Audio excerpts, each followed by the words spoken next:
Boa noite a todos. Hoje é dia 1º de abril de 2020. Meu nome é Gustavo Ferreira, eu sou médico coordenador do programa de transplantes da Santa Casa de Juiz de Fora e atualmente vice-presidente da BTO. Estamos dando continuidade à live que se iniciou na semana passada, transcorrendo com todos os programas de transplante de órgãos no Brasil. Hoje é com alegria que nós vamos discutir o transplante de coração e pulmão da pandemia do Covid-19. Convido para participar da nossa live e moderar, juntamente comigo, o Dr. Fernando Attic, de Brasília, que vai apresentar os colegas que estão conosco esta noite. Boa noite, Dr. Fernando, seja bem-vindo. Boa noite, obrigado, Gustavo, aí pelo convite. Eu sou o Dr. Fernando Attic, sou cirurgião cardiovascular, chefe do serviço de transplante cardíaco do Instituto de Cardiologia do Distrito Federal, e nós estamos, obviamente, vivendo um momento único na história da humanidade, e é de consenso dentro da Associação Brasileira de Transplante de Órgãos que nós devemos discutir as dificuldades que existem em relação aos transplantes de órgãos sólidos no Brasil, e para que a atividade transplantadora não seja diminuída e não prejudique a população de pacientes que precisam de transplante de pulmão. Então, a gente está aqui para discutir, e temos aqui um painel com grandes especialistas na área.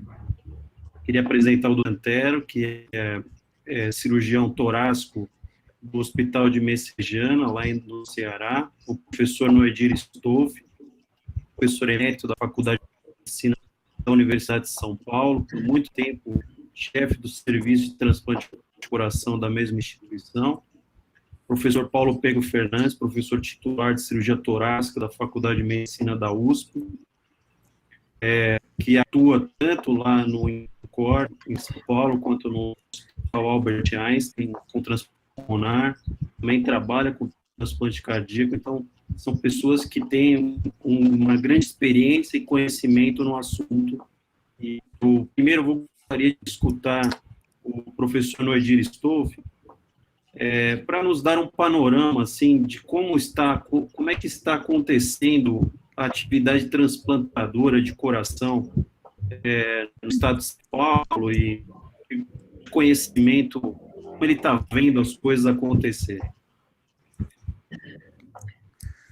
Bom, boa noite, Gustavo, boa noite, Fernando, Antero, Paulo, boa noite a todos.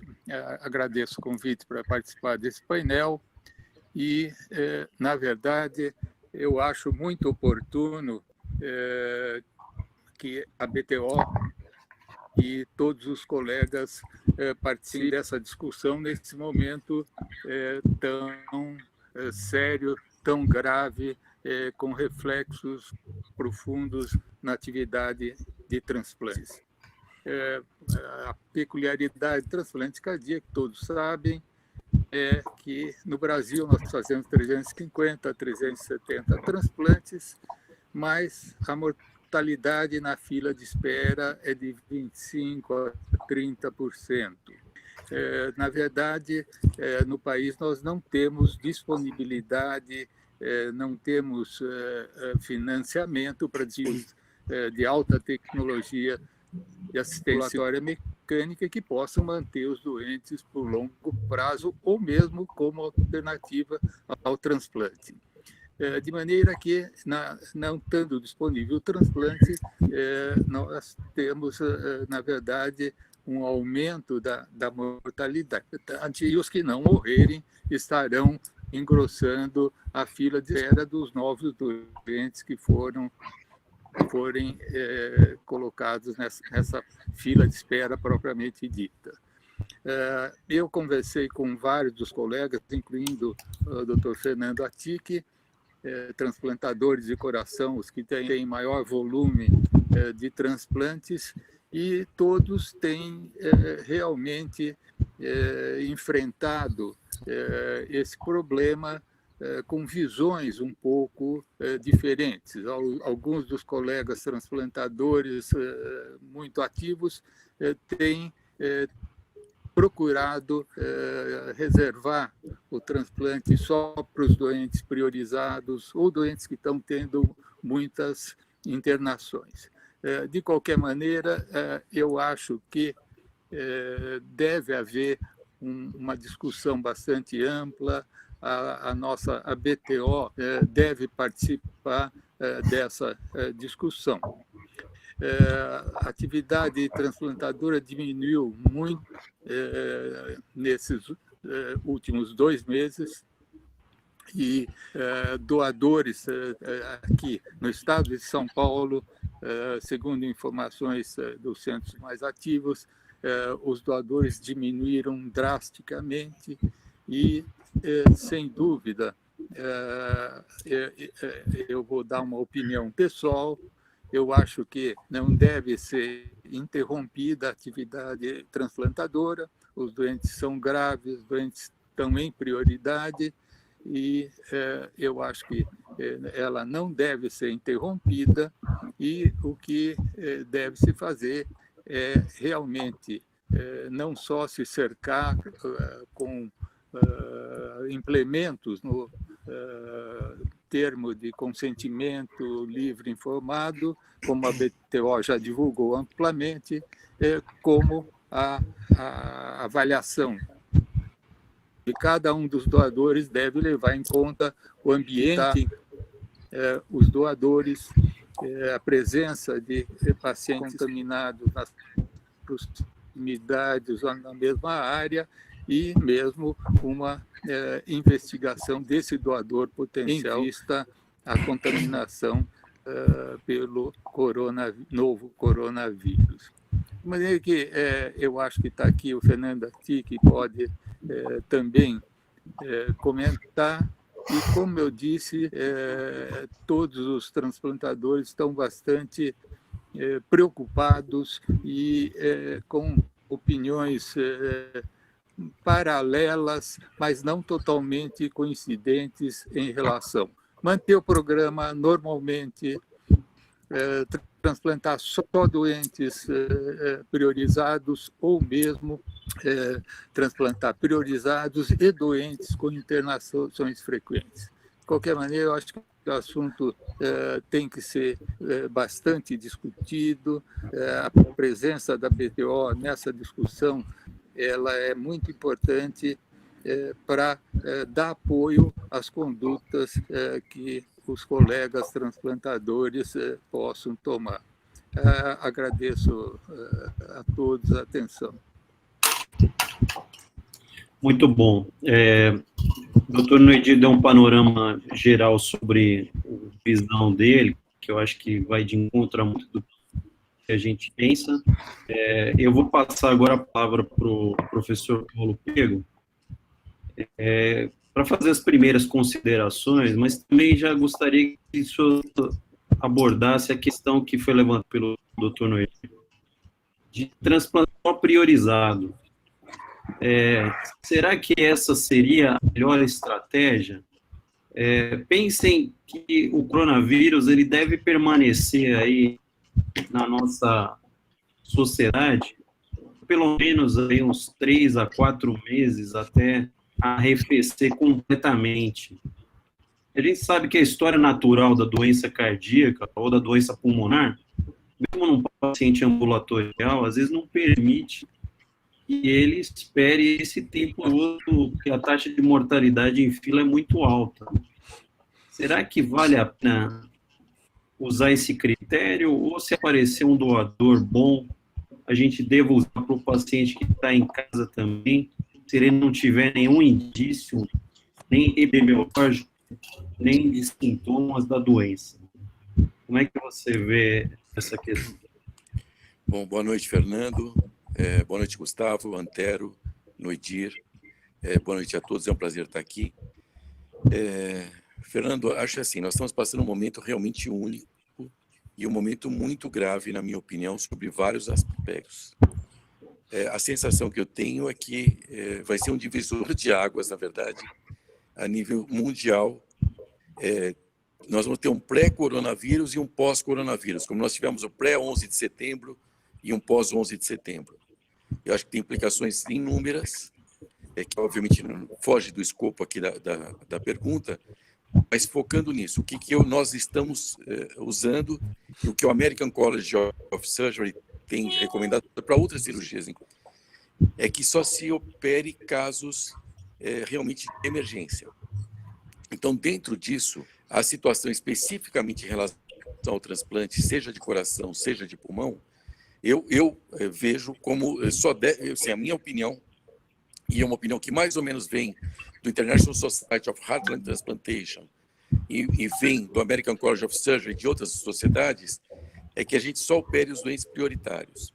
Eu acho que tem vários problemas que vêm daí. O doador pode estar contaminado, o receptor pode estar contaminado, e mais do que tudo, na hora que ele for imunossuprimido, hoje é ilusão achar que os hospitais são hospitais limpos. Quer dizer, nós fizemos, por exemplo, uma divisão agora, recente, no HC, um plano de guerra, na verdade.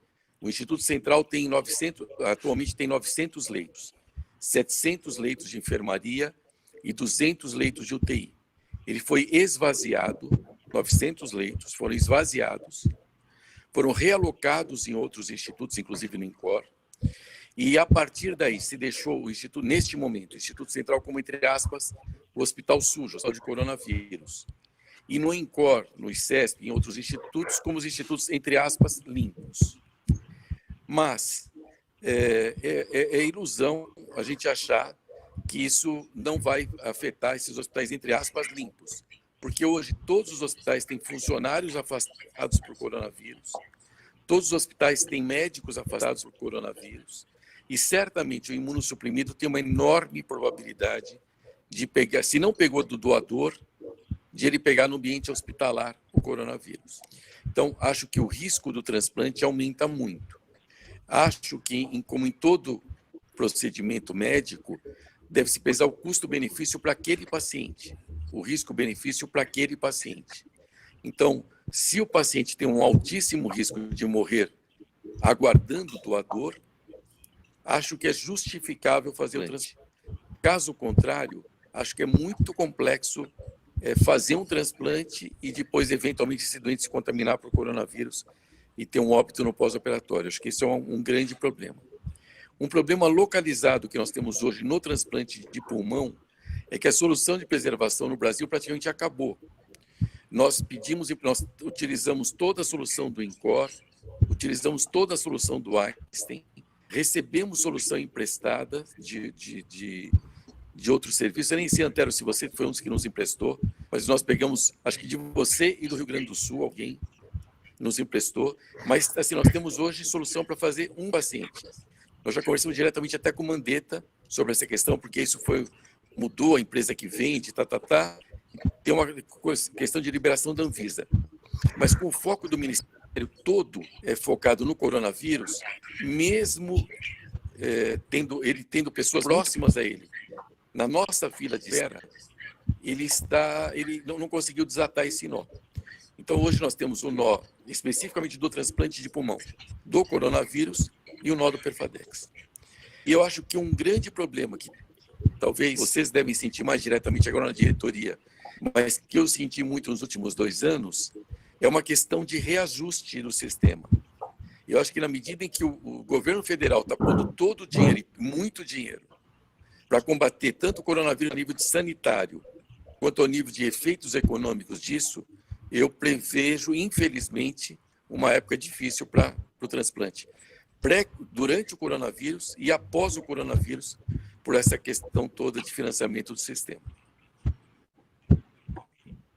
Talvez essa situação de necessidade populacional e necessidade de investimento governamental no sistema público para atendimento de pacientes com Covid permita um melhor fornecimento de materiais para os hospitais, e aí a gente acaba conseguindo fazer alguma coisa a mais.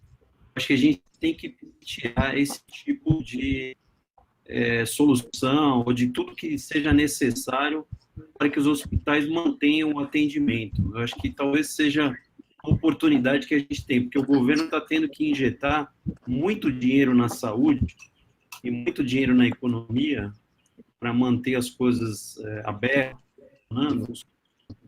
e talvez seja uma oportunidade que a gente tem de ver o outro lado também. Antero, me conta aí como é que você está vendo o transplante de pulmão.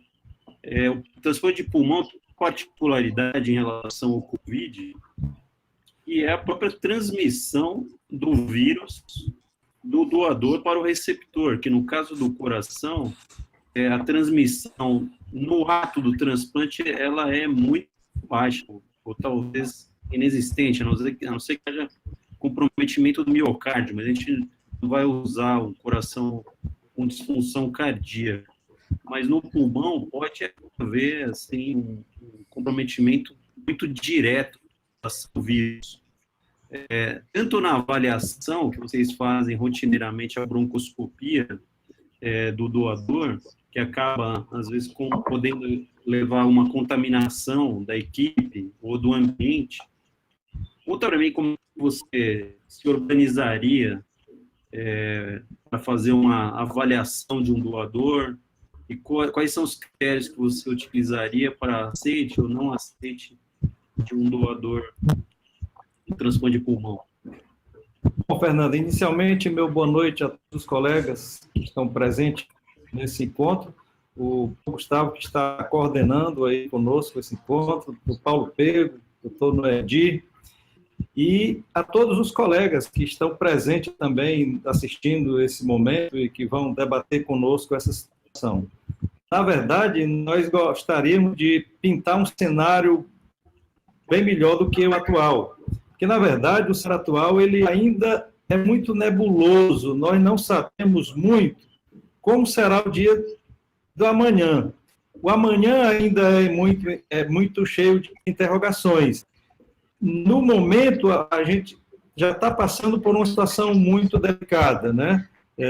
E os serviços estão tentando, essa questão do isolamento social, o isolamento domiciliar, é exatamente para que dê tempo para os governos, os secretários de saúde se prepararem para uma possível demanda maior por leito de hospital e principalmente por leito de UTI.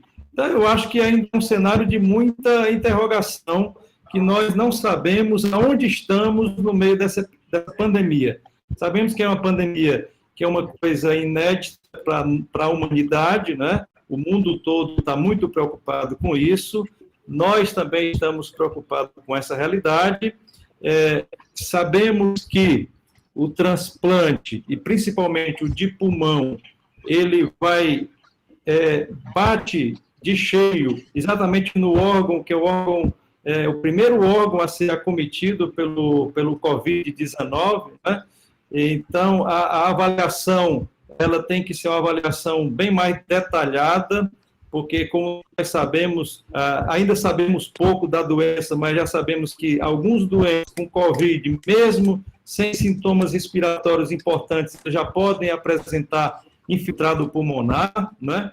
Então, o tipo de avaliação desse doador ele tem que ser muito mais rigorosa. Eu acho que aqui levanta até a possibilidade, a gente fazia só na avaliação dos doadores, potenciais doadores, e para pulmão se fazia o raio-x de tórax. Nesse momento, se questiona muito o rendimento do raio-x de tórax para aqueles achados aqui de entrada em vidro fosco, que muitas vezes só consegue se ver em tomografia de corte fino.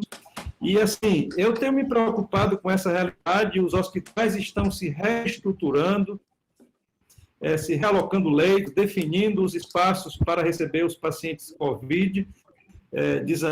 Aqui no Ceará, a gente tem uma atualização a cada dia. Nós temos, até ontem, né, dia 31, 401 pacientes confirmados de Covid-19 e com 7 óbitos. Isso fazendo um total de 1,7% dos óbitos aqui no Ceará. E, felizmente, a gente percebe que os óbitos acometem pessoas de mais idade e pessoas com comorbidade. Só para enfatizar, desses 7 óbitos, 6 tinham comorbidade, só um não tinha comorbidade, como nós sabemos. Bom, eu me preocupei muito com essa questão, eu tive em Toronto, a nossa equipe, com mais um cirurgião torácico e um pneumologista, nós passamos o mês de janeiro em Toronto, no começo da pandemia, quando surgiram os primeiros casos que apareceram fora da China, e lá no Canadá, quando eu estive no mês de janeiro, tiveram só os primeiros 3 casos, mas eu liguei para lá recentemente, né? Na semana passada, o colega tinha me dito que eles tinham dado uma parada no transplante de pulmão, isso por 15 dias. E hoje eu liguei novamente, o transplante no Hospital Geral de Toronto, no Toronto General Hospital, eles suspenderam todos os transplantes e não sabe até por quanto tempo. E o governo hoje baixou a norma que vão ter mais pelo menos 12 semanas de isolamento social. Ou seja, um país de primeiro mundo muito preocupado com essa realidade. Eles não querem que aconteçam lá o que está acontecendo no resto do mundo, como, por exemplo, em alguns países da Europa e nos Estados Unidos, principalmente em Nova York, a gente sabe que é uma incidência bem maior e uma mortalidade também bem elevada. Então, assim, eu acho que é um assunto que nós temos que discutir, temos que avaliar questões locais, avaliar como é que cada instituição está se situando, qual é a realidade de cada instituição nesse momento. Nós podemos ter instituição que trabalhe só com transplante, que possa isolar enfermarias e unidade de terapia intensiva só para o transplante. Eu não sei se isso é a realidade de todo mundo, né? E nós não sabemos ainda, porque vai depender muito do amanhã, da demanda que nós teremos amanhã. Eu acho que, assim, eu concordo com a posição da BTO, nós não devemos suspender do todo, mas que devemos, como falou o doutor Paulo Pego, o doutor Noedi, temos que ser muito, muito criteriosos, muito seletivos, se é que vamos continuar fazendo transplante de pulmão, muito criterioso na avaliação do nosso receptor, do doador.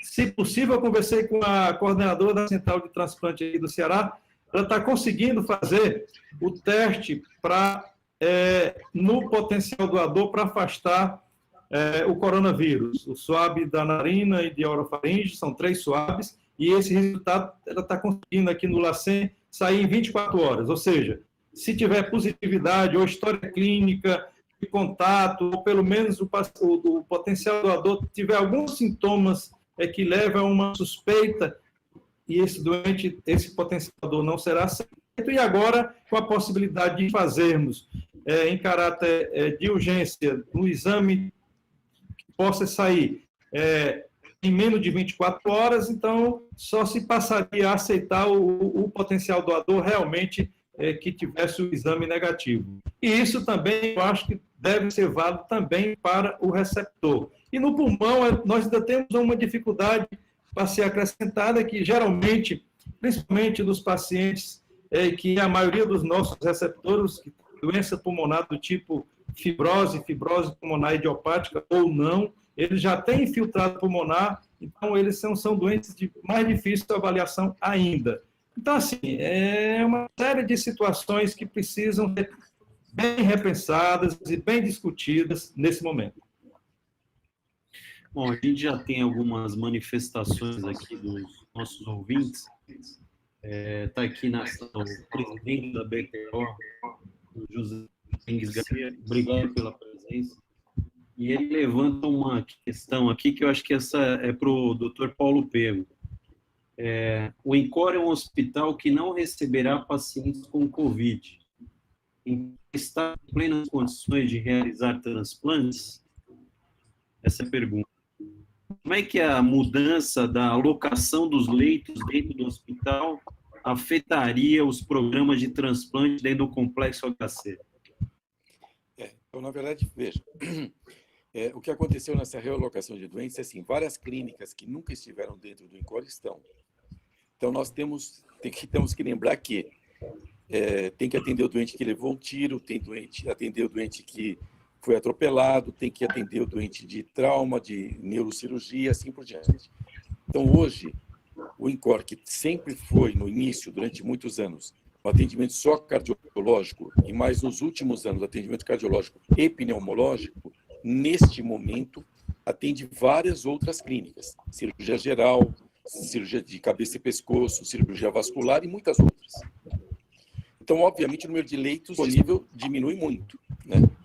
Esse é um ponto. O segundo ponto é que, assim, acho que cada um está numa situação, eu estava pensando nisso quando você falou, Fernando, mais otimista. Talvez nós estamos mais pessimistas porque o epicentro da doença está em São Paulo. Então, hoje, se você pegar só no HC, já tem praticamente 200 funcionários afastados por coronavírus.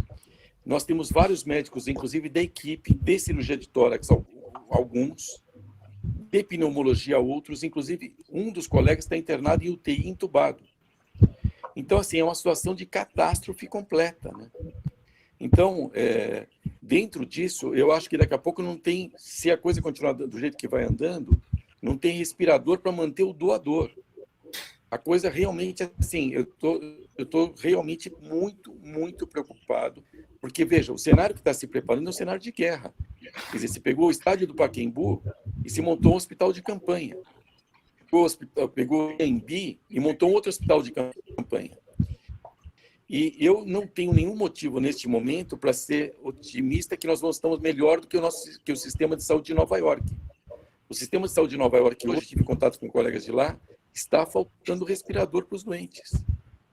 Então, e vários colegas afastados e vários colegas, infelizmente, já alguns morreram.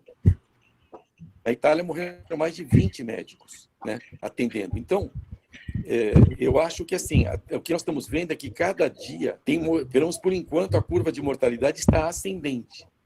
Antes estava morrendo 4 doentes por dia, neste último dia morreu 1 por hora. Morreu 24 pacientes no estado de São Paulo. E o grosso deles na cidade de São Paulo. Então, é um cenário muito, muito grave, muito catastrófico, e dentro disso, acho que é quase impossível é quase impossível, não, é impossível, na verdade, sendo bem claro, é impossível manter o transplante no mesmo ritmo que estava vindo, porque não vai ter leito, porque não vai ter leito de UTI, porque não vai ter respirador e assim por diante. E fora que o doente provavelmente vai ser contaminado depois. Tem uma enorme chance. Veja, é uma ilusão achar que o hospital é limpo. Nenhum hospital é limpo. O Sírio-Libanês tem mais de 100 funcionários, tem 120 funcionários afastados e mais de 100 pacientes internados. O Einstein tem quase 150 doentes internados e tem mais de 300 funcionários afastados por coronavírus. Isso eu estou pegando esse, mas pode pegar qualquer outro. Oswaldo Cruz, Beneficência Portuguesa, HCOR, São Camilo, onde vocês quiserem. Todos esses hospitais têm vários profissionais de saúde afastados e muitos doentes, cada vez mais doentes internados por coronavírus, né? O pessoal falou do Prevent Senior tem 3 hospitais inteiros só com doente de coronavírus. Então, assim, a coisa realmente está ficando, apesar das medidas de contenção, a população é muito grande, né? Então, se atingir 5% da população, 100 mil pessoas, temos 100 mil leitos, né? O nosso país é um país continental e são realidades muito diferentes de acordo com o local. Eu acho que essa colocação... Pode falar, doutor Noedinho. Eu acho que a pergunta ela é muito oportuna.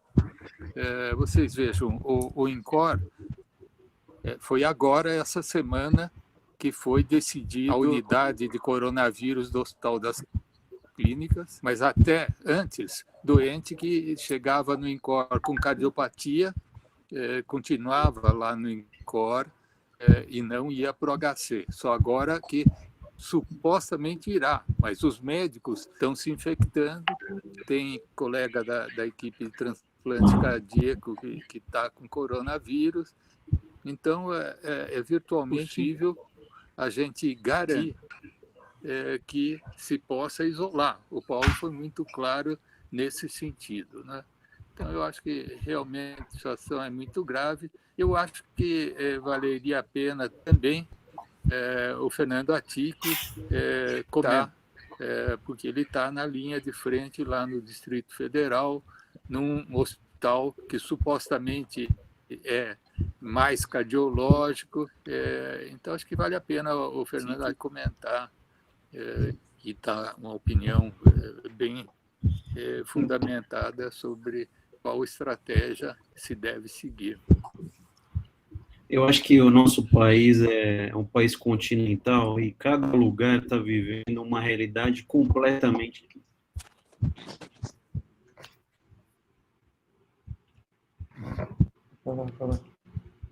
Acho que nós perdemos o doutor Fernando temporariamente aqui. Eu acho que, doutor Medir, a sua colocação foi muito, muito importante para a gente agora. Eu estou aqui numa live. O Fernando estava iniciando uma colocação sobre as diferenças que existem no nosso país. Não é? A gente entende claramente as dificuldades que o doutor Paulo Pego está enfrentando agora dentro do INCOR, no seu dia a dia, vendo colegas vivendo situação difícil nesse momento. Isso abala muito a situação até de estrutura psicológica da equipe transplantadora, e a gente precisa ter uma atenção muito grande nesse momento. E isso, uma das pessoas que estão aqui, a América Carolina, da Bahia, está colocando a seguinte situação, talvez o doutor Antero possa ajudar nesse momento aqui. Aqui na Bahia, estamos tendo dificuldade de encaminhar pacientes via TFD para avaliação pré-cardio, mesmo que eles estejam graves, e a justificativa para negar o pedido tem sido a pandemia. Só para a gente tentar entender o momento atual, a BTO vem com esse discurso da gente manter o programa de transplante ativo. As condições de cada região precisam ser avaliadas e cada serviço irá avaliar riscos e benefícios da manutenção da atividade transplantadora. Sendo que o país consegue ter programas de transplantes em quase toda a sua extensão territorial, ciente que o problema do pulmão ele é muito mais limitado, nós temos poucos centros de transplante no Brasil, mas a ideia seria a gente tentar, nesse momento que existe uma ainda heterogeneidade na difusão do coronavírus no país, eu digo porque aqui em Juiz de Fora a gente ainda não tem uma situação calamitosa, como o Paulo acabou de citar, coloca a gente numa situação mais confortável. Por exemplo, Belo Horizonte consegue hoje encaminhar os rins para Juiz de Fora, a doação lá, e a gente transplantar aqui, mantendo a atividade transplantadora com segurança, e os pacientes de Belo Horizonte poderiam também ser encaminhados junto com esse rim para manter a logística do transplante e a transparência do processo. Então, a América está tendo essa dificuldade lá. E qual a sua sugestão nesse momento de dificuldade que os centros estão desenvolvendo? Talvez um centro poder entrar em contato com o outro e ajudar nessa capacidade de transplantar esses pacientes. Antero. Eu queria entender a pergunta, né? Gustavo, ela está tendo dificuldade de encaminhar o paciente potencial receptor de transplante de pulmão. Não, ela disse de coração. Eu passei a pergunta para você porque a gente tinha perdido o Fernando está de volta aqui agora, mas poderia ser até de pulmão. Vocês estão tendo capacidade de avaliar os pacientes de pulmão que são encaminhados de outras regiões?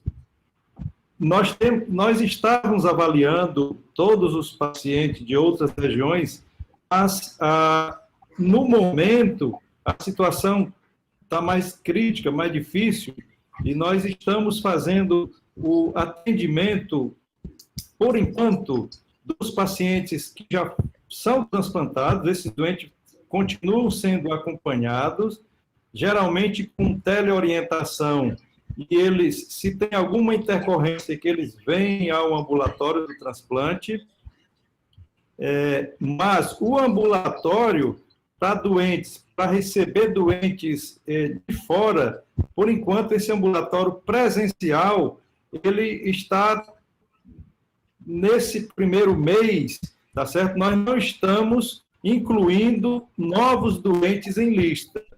Nós temos alguns pacientes listados, outros ainda em avaliação, mas nós julgamos que, nesse momento, nós não temos condição de incluir doentes em listas, até por conta do cenário atual. Mas, passado esse momento, é claro que nós não só vamos receber, como temos que receber, até porque o Fortaleza passou a ser o centro de referência para o transplante de pulmão do Nordeste, tá certo? Então, se o doente preenche critérios, a gente tem um checklist, se ele preenche critério para ser um potencial candidato a transplante de pulmão, nós temos todo o prazer de receber os doentes, e é importante que eles já venham todo com o TFD já autorizado, regularizado, para que esse doente não possa ter dificuldade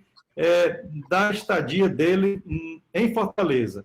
Então, assim, eu acho que é só o momento, nós temos a dificuldade, esperamos que essa coisa logo, logo mude, mas que a gente pede que os colegas de outros estados, pneumologistas, tentem manter esses pacientes nas suas cidades, e logo, logo que passe esse momento que nós estamos vivendo, que eles passem a encaminhar novamente para nós.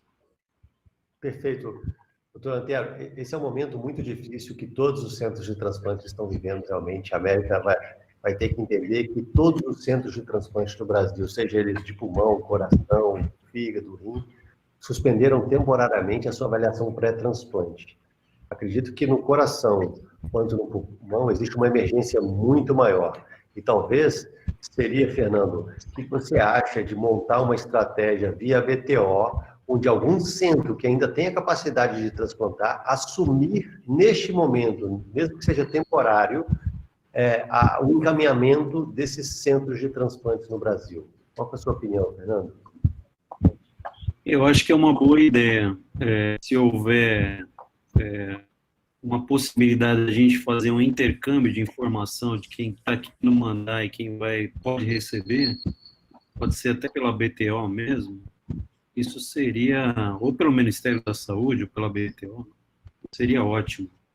Me preocupa muito a situação de São Paulo, porque eu acho que isso vai acontecer no Brasil inteiro. É só uma questão de tempo. Os timings são diferentes. As realidades são diferentes. Aqui no Distrito Federal, respondendo à questão do Dr. Noedir, o nosso hospital, ele não é um hospital cardiológico, ele não é vinculado a um hospital geral que recebe pacientes com coronavírus, mas fechou um convênio com a Secretaria de Saúde para receber X número de pacientes em UTI. Então, a gente vai começar a receber doente. Não está afetando nem o funcionamento da cardiologia, nem do transplante propriamente dito. A gente continua trabalhando, porque o número de casos do Distrito Federal nem se compara ao que está acontecendo em São Paulo. Aqui houve um decreto do governador antes de São Paulo, de isolamento, fechamento de escola, de shopping, pelo menos uns 7 a 10 dias antes do que aconteceu em São Paulo. Talvez isso aí tenha tido um impacto positivo até o momento, mas não há dúvida que vai haver uma disseminação grande de casos nos hospitais. Haverá contaminação de membros das equipes, sem dúvida nenhuma, isso vai acontecer, o que pode limitar a nossa capacidade de trabalho. E o que está acontecendo também é que nos hospitais privados, principalmente,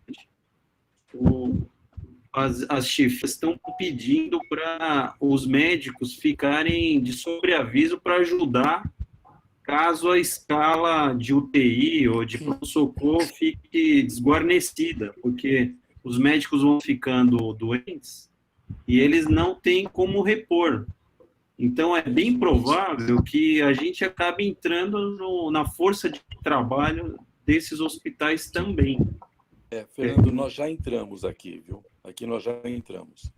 Aqui, por exemplo, vários hospitais privados, os intensivistas foram contaminados, porque é interessante, como você comentou agora, a coisa, se você for olhar, começou na China, pegou muito forte na Itália, depois na Espanha, agora em vários países europeus, agora o epicentro é os Estados Unidos. Aqui no Brasil, começou muito forte por São Paulo, mas hoje já está em todos os estados, crescimento progressivo, mas a primeira onda, a onda que está vindo mais forte nesse momento é São Paulo, e mais do que isso, começou pelos hospitais privados, não pelos públicos, porque, na verdade, foram as pessoas que tiveram contato no exterior. E agora está começando a chegar nos públicos. Então, os públicos hoje, neste momento, tem mais gente em hospital privado do que em hospital público. Provavelmente daqui a uns 10 dias vai ser o oposto. Os hospitais públicos devem estar começando a encher muito. Mas nesse momento, vários hospitais privados, os plantões da UTI já estão, boa parte estão afastados. Então, os anestesistas, principalmente, os socorristas, os pneumologistas, infectologistas, já foram convocados a atender esses pacientes. E vários deles, vocês devem ter notícias até pela mídia, de alguns que são muito conhecidos, estão afastados pela doença. E alguns deles, infelizmente, em UTI, como pacientes, né? Como pacientes em UTI. Então, realmente, essa situação que você está comentando, por exemplo, dentro do grupo de tórax, a gente já escolheu, por faixa etária, abaixo de 50 anos, isso foi uma orientação do próprio HC. Então, os médicos abaixo de 50 anos, os residentes em primeiro ponto e depois os outros já estão na retaguarda. Então, para atender doente coronavírus, não necessariamente que tenha um problema de cirurgia torácica ou de cirurgia cardíaca, mas para atuar também nisso, para atuar em traqueostomia, por exemplo, para atuar em ECMO, por exemplo, mas também para ajudar como médico mesmo, como intensivista, como socorrista, porque, na prática, vários da linha de frente já estão afastados e a gente e aí fica 15 dias, pelo menos, né? Nos que tem evolução favorável, 15 dias de afastamento. Então, a gente já está nesse ponto, a gente já está isso. E como é que está a atividade profissional de vocês, não relacionada ao transplante? Como cirurgião torácico? Reduziu drasticamente, por vários motivos. Primeiro, a nível de HC, de INCOR, os ambulatórios, nós não estamos convocando nenhuma cirurgia eletiva, nenhuma. Então, valvar, nenhuma. Coronária, nenhuma eletiva. Então, a gente está operando só emergência, secção aguda de aorta, tamponamento, BAVT, câncer de pulmão estadio um pouco mais avançado, um câncer de mediastino um pouco mais avançado, mas câncer estadio inicial, por exemplo, vidro fosco, a gente está postergando. Válvula que o doente dá para levar em casa, está postergando. Então, medicamente, nós estamos postergando porque já não cabe no hospital hoje. Além disso, o doente não quer ir no hospital. Além disso, a família não quer que o doente vá para o hospital. Além disso, a ANS fez um acordo com o governo por causa da sinistralidade e ela está liberada de liberar qualquer procedimento eletivo até o dia 31 de maio, num primeiro momento. Então, isso já está valendo, essa lei já está valendo. Então, você junta... E os próprios hospitais, mesmo os hospitais privados, todos os que eu conheço, deram orientação para não operar cirurgias eletivas, todos. Mesmo sabendo que isso implica muito no faturamento deles. Mas eles não querem correr, primeiro, por questão de espaço, em especial se precisar de UTI, e segundo, por questão do doente se contaminar. Você vai operar, sei lá, uma vesícula e, de repente, o doente sai com coronavírus. Então, todos os hospitais deram orientação, eles não estão agendando no centro cirúrgico cirurgias eletivas. Se você quer agendar uma cirurgia, você tem que explicar por que você está agendando, né? Então, é uma situação realmente, é um cenário de guerra de verdade, e assim, e dizem que está só começando, né? Então, eu de fato estou bem preocupado com essas próximas semanas. Bom, Fernando, estão ouvindo, Fernando? Sim, estamos. Nosso serviço na Beneficência Portuguesa, em 2 outros serviços, em relação à cirurgia cardiovascular de rotina, nós tínhamos 3 doentes agendados de convênio, basicamente, semana passada. Foi conversado com os doentes e, de comum acordo, não foi confirmada a cirurgia semana passada. Um 4º doente com indicação de cirurgia de urgência, doente infartado, fez cateterismo, tomou clopidogrel, estava programado para segunda-feira e a família e o doente pediram alta também. Os doentes que estavam agendados para essa semana também não quiseram se submeter à cirurgia cardíaca eletiva. A Beneficência ela está estabelecendo uma rotina de o cirurgião decidir a real urgência, a importância da cirurgia eletiva e, supostamente, para discutir com a diretoria, tudo isso. Na prática, os doentes não querem se operar, a não ser que esteja muito mal, e mesmo doente já operado, que precisaria de algum atendimento, não quer ir para o hospital, quer ir ser atendido na nossa clínica, que fica em frente à Beneficência Portuguesa, mas não quer ir, um doente com problema de cicatriz, não queria ir nem para a Beneficência, nem para 2 outros hospitais que a gente... Eu acho que cirurgias eletivas, realmente, elas vão ficar para um segundo plano, mesmo num hospital com a Beneficência, que uma unidade tem 44 pacientes com coronavírus e a outra tem 14 doentes com coronavírus, né? Mas o temor dos doentes, a preocupação com falta de leitos, realmente é um problema muito grave, né? Tem uma observação aqui da plateia,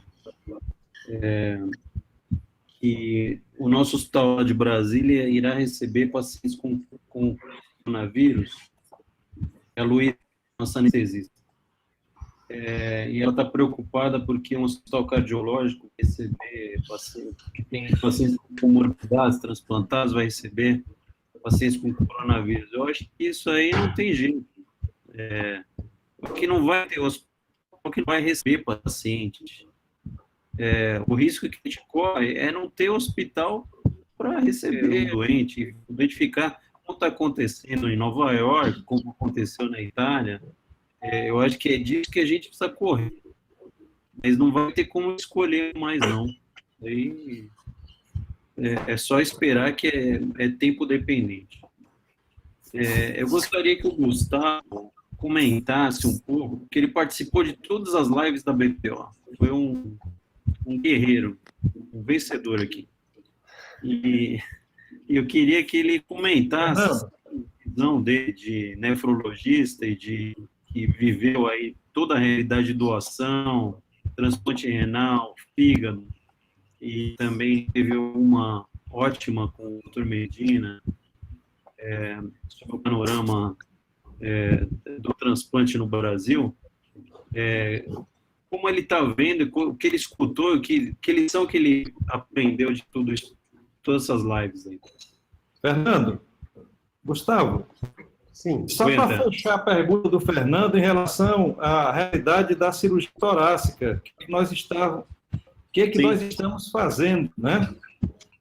Aqui em Fortaleza, e principalmente no Messejana, que concentra 80% do volume de cirurgia torácica, os nossos ambulatórios para doentes novos, eles estão fechados, a não ser paciente com câncer. E nós temos também um serviço de urgência e emergência, então nós estamos priorizando o câncer e, no caso do tórax, as urgências e emergência. O paciente que tem o pneumotórax, o derrame pleural, o empiema, são esses casos que estão sendo operados. E, como também falou o doutor Paulo, na verdade, pacientes nossos que têm uma lesão inicial, aqueles que têm a lesão em vidro fosco, a gente está, até o doente também sabe do risco que ele tem de estar numa UTI e, de repente, chegar um outro do leito ao lado que possa estar contaminado ou que possa ser portador de coronavírus. Então, assim, a gente está selecionando muito esses pacientes, até porque também estamos, com isso, nos preparando, e o Hospital do Messejana, que é o hospital de referência para doenças do pulmão e do coração, ele está com uma ala, com uma unidade exclusiva também para doentes com coronavírus. E como nós não sabemos o dia do amanhã, aqui em Fortaleza, infelizmente, está no ranking, está na frente do ranking aí do norte e nordeste dos estados com maior prevalência de Covid-19. Então, assim, principalmente por também Fortaleza ser uma referência para o turismo, então tem um hub aéreo que também recebemos muitas pessoas de fora, começou o movimento maior pelos hospitais privados, pelos doentes da clínica privada. E agora a coisa está passando para a população em geral. E tudo, como nós falamos, é muito ainda nebuloso. O que vai ser o amanhã? Nós temos casos suspeitos aumentando a cada dia e provavelmente nós vamos passar a ter um número maior de doentes agora no setor público também. Muito bom. Okay? Eu vou como o doutor Fernando citou, eu vou fazer... Nós iniciamos essas lives no dia 24 de março, na semana passada. E uma coisa chama muita atenção, né? Em uma semana, o cenário mudou completamente. E isso foi dito na primeira live. O que estava sendo discutido naquele primeiro dia, do dia 24 de março, seguramente não se permaneceria na semana seguinte. E é o que a gente observa claramente hoje nas palavras do professor Paulo Pego. É um momento muito difícil que a gente vive, é um momento de muita tensão, um momento histórico que a humanidade moderna talvez nunca tenha vivido nas condições, desde o início da transplantação no mundo, né?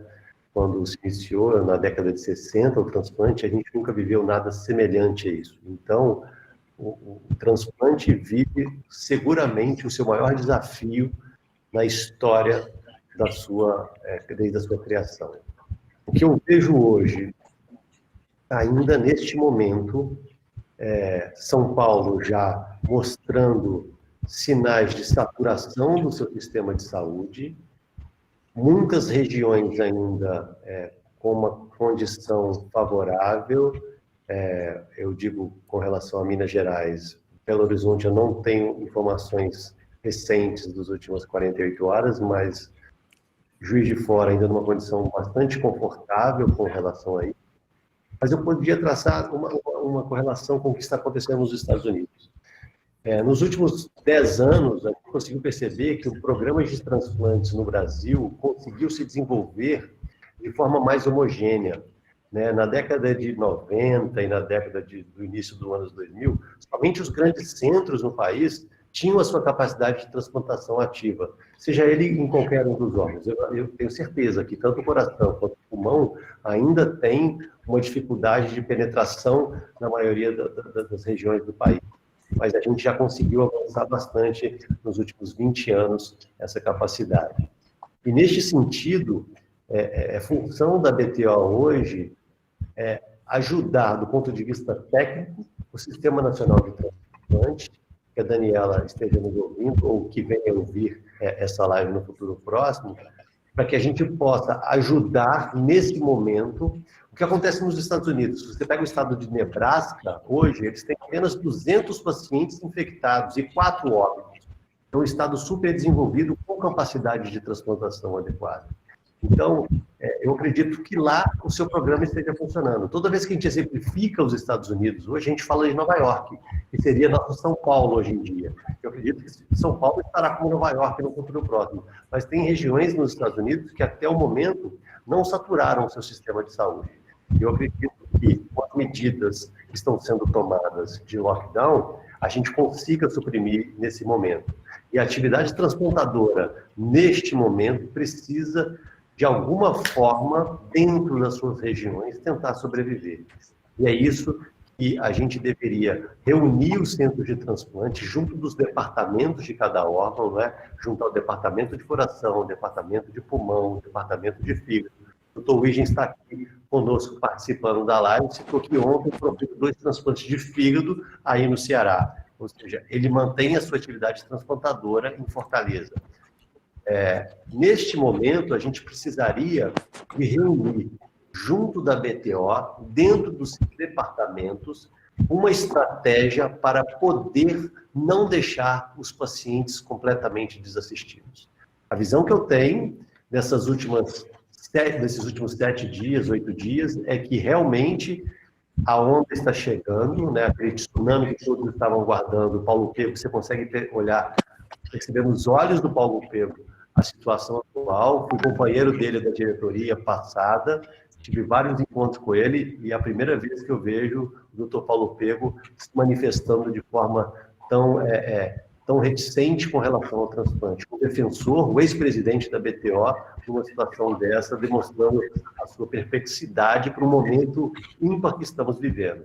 Então, nesse momento, a gente vai precisar unir forças dentro da BTO, apoiando o SNT em estratégias de conseguir manter a sociedade com a sua mínima capacidade de resolução dos problemas.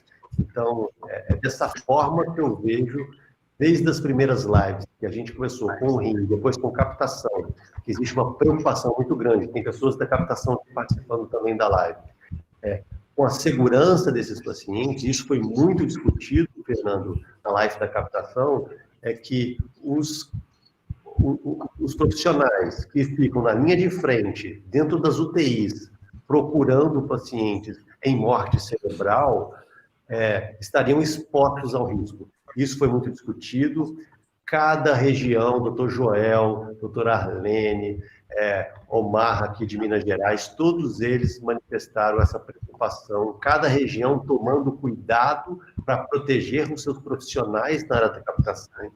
Dentro das equipes de captação propriamente dito, que vão lá fazer a retirada de órgãos, a preocupação ela é muito grande. Eu acredito que no futuro próximo, o Ministério da Saúde, junto com o SNT, vai, com o apoio da BTO, trazer uma linha de que nós vamos testar todos esses doadores para a segurança da estrutura como um todo, e isso vai trazer mais segurança para a equipe transplantadora.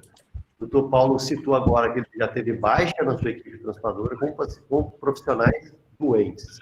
E isso é uma preocupação muito grande, que a gente não pode expor os profissionais da área da transplantação ao risco da contaminação. E se isso acontecer, ter as medidas de segurança para que esse profissional seja assegurado a sua segurança e para que ele também não transmita a doença para os nossos pacientes que aguardam ou que já foram transplantados. Então, essa é uma visão que eu tenho deste momento do transplante. A avaliação pré-transplante realmente ficou muito prejudicada. A América fez essa pergunta aqui, uma colocação nesse sentido. O pós-transplante, cada serviço de transplante se adequou da melhor forma possível para reduzir a exposição ao risco desses pacientes em aglomerados, em ambiente de sala de espera do ambulatório, em ambiente de contato com o profissional da saúde, que pode ser um transmissor do vírus. Então, o que a gente vê é uma preocupação muito grande do sistema como um todo, e esta foi a motivação da gente trazer essas lives via BTO para a discussão de um tema de muita importância, no momento que nunca houve precedente na história da transplantação, Fernando. Eu acho que a gente perdeu. Ele está aí conosco. Fernando, a gente está com 9 horas e 3 minutos. A gente conseguiu atingir aqui mais ou menos a discussão como um todo. O Dr. Paulo Pego trouxe para a gente a preocupação do epicentro do problema hoje no Brasil, que é São Paulo. o professor Noedir também com a sua experiência histórica dentro da transplantação, trazendo o que vem acontecendo dentro do transplante cardíaco e quais são as próximos passos que a gente deveria dar. E, Fernando, eu gostaria que você pudesse finalizar aí para a gente a live devido ao nosso tempo e agradecer a presença de todos que estiveram aqui com a gente essa noite. Eu agradeço a presença de todos aí, foi muito boa a discussão. Eu espero que a gente continue em outras ocasiões, em outra realidade, com esse vírus fora da jogada, e que a gente consiga resgatar a atividade do transplante no Brasil, crescer cada vez mais. Espero que estejam todos aqui saudáveis, que é o que importa no final. Muito obrigado pela presença. Bom, obrigado. Muito obrigado, doutor Fernando. Algum dos participantes gostaria de deixar uma mensagem aí final, para antes de eu finalizar aqui a live com os colegas? Eu gostaria de fazer um comentário final. Eu acho que, nesse momento, eu acho que a gente tem que refletir para que cada equipe transplantadora de coração, de pulmão, de coração em particular, avalie muito aprofundadamente a sua realidade local para decidir qual o volume, qual a atividade de transplante de coração que vai manter. E, mais que tudo, eu quero desejar boa sorte a todos os transplantadores presentes e à distância e todos os profissionais de saúde que têm essa atividade dentro de uma situação de extrema gravidade. Boa noite a todos.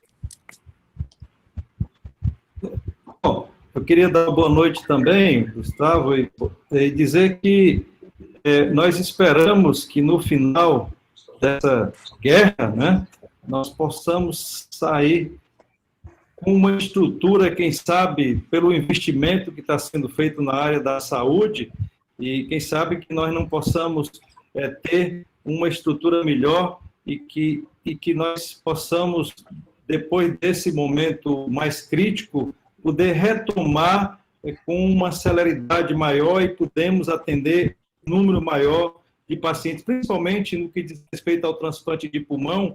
Nós fazemos muito pouco transplante de pulmão no Brasil, menos do que 1/10 que faz, por exemplo, os americanos, que a gente sabe que temos dificuldades para isso, mas nós esperamos poder superar essa dificuldade para que a gente possa atender a uma demanda reprimida que é muito grande. E lembrando assim, nós aqui no Ceará somos referência para o transplante de pulmão no Nordeste, o Nordeste que tem em torno de 70 milhões de pessoas. Então, assim, nós temos muitos doentes com doença pulmonar que, com certeza, tem indicação de ser transplantado e que nós temos que tentar oferecer essa possibilidade, esse tipo de transplante para esses pacientes. Então, o que a gente espera é que depois de passar desse período de turbulência, que nós possamos retomar com todos os profissionais envolvidos e com a instituição, quem sabe, mais preparada para esse desafio que aí a gente se depara. Então, eu queria dar uma boa noite a todos e agradecer pela oportunidade de estar aqui nesse momento, aprendendo com todos. Muito obrigado, uma boa noite. Obrigado, doutor Antero. Doutor Paulo... Eu queria também aproveitar e agradecer a oportunidade, agradecer o convite, parabenizar a direção da BTO pelo evento e dizer, né, transplantadoras, então, vamos em frente, que a crise é uma nossa e a gente está aí para continuar lutando. Uma boa noite para todos, muito obrigado e boa sorte para todos nós, né? Boa sorte para o país todo. Muito obrigado, doutor Paulo. Eu finalizo a 5ª live hoje, no dia 1º de abril de 2020, com pedido para que todos os profissionais de transplante, em primeiro lugar, se protejam nesse momento, para que a gente não tenha um futuro desfavorável relacionado a isso. Em segundo lugar, que todos os pacientes estejam seguros de que tudo que nós pudermos fazer para mantê-los seguros dessa atividade será mantida e com segurança. Assim que cada serviço entender que não é o momento de atravessar por um transplante, isso será postergado quanto possível. Então, eu agradeço a diretoria da BTO pela essa atividade que nos foi dada aqui durante esses últimos 8 dias, com 5 lives apresentadas aqui, e acredito que isso é apenas um início de uma nova forma de comunicação que a BTO faz com os seus associados e com toda a sua massa de atividade transportadora no Brasil. Muito obrigado a todos e boa noite.